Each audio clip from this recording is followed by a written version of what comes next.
குஜராத் மாநிலத்தில் உள்ள அகமதாபாத் விமான நிலையத்தில் ஒரு பயங்கரமான விபத்து நடந்தது. இந்த விபத்து இந்தியாவின் சமீபத்திய வரலாற்றில் மிகுந்த கவலையை ஏற்படுத்திய நிகழ்வாக அமைந்தது. ஏர் இந்தியா நிறுவனத்திற்கு சொந்தமான AI-171 என்ற விமானம் லண்டன் நோக்கி புறப்பட்டு சில நிமிடங்களில் திடீரென தொழில்நுட்ப கோளாறால் தரையில் விழுந்தது. இந்த விமானத்தில் 230 பயணிகள் மற்றும் 12 ஊழியர்கள் என மொத்தம் 242 பேர் இருந்தனர். விமானம் புறப்பட்டதிலிருந்து குறுகிய நேரத்திலேயே மே டே என்ற அவசர அழைப்பு அனுப்பப்பட்டது. அதன்பின் விமான கட்டுப்பாட்டு நிலையத்துடன் தொடர்பு துண்டிக்கப்பட்டது. விமானம் விமான நிலையத்தின் புறப்பகுதியில் விழுந்ததில் அருகில் உள்ள வீடுகள் மற்றும் வாகனங்கள் தீவிரமாக சேதமடைந்தன. விமான இடிபாடுகளுக்குள் சிக்கிய பயணிகள் மற்றும் பொதுமக்களை மீட்பதற்காக தேசிய பேரிடர் மீட்புப் படை, தீயணைப்புத்துறை மற்றும் மருத்துவ குழுக்கள் உடனடியாக களத்தில் இறங்கின. 3 NDRF குழுக்கள் விரைந்ததும் தீயணைப்பு வாகனங்கள் தீயை கட்டுப்படுத்த முயன்றன.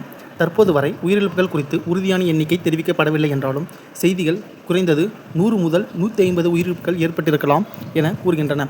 விபத்து குறித்து பிரதமர் நரேந்திர மோடி, உள்துறை அமைச்சர் அமித் ஷா மற்றும் விமான போக்குவரத்து அமைச்சர் ராம்மோகன் நாயுடு ஆகியோர் உடனடியாக பதிலளித்து அதிகாரிகளை சம்பவ இடத்திற்கு அனுப்பினர்.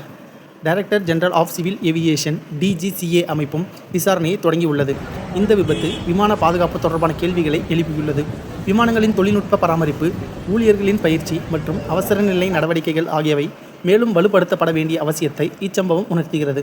மக்களின் உயிர் பாதுகாப்பு என்பது எப்போதும் முதன்மை என்பதையும், இதுபோன்ற சம்பவங்கள் மீண்டும் ஏற்படாதவாறு முன்னெச்சரிக்கைகளை எடுக்க வேண்டும் என்பதையும் இந்த விபத்து நமக்கு நினைவூட்டுகிறது.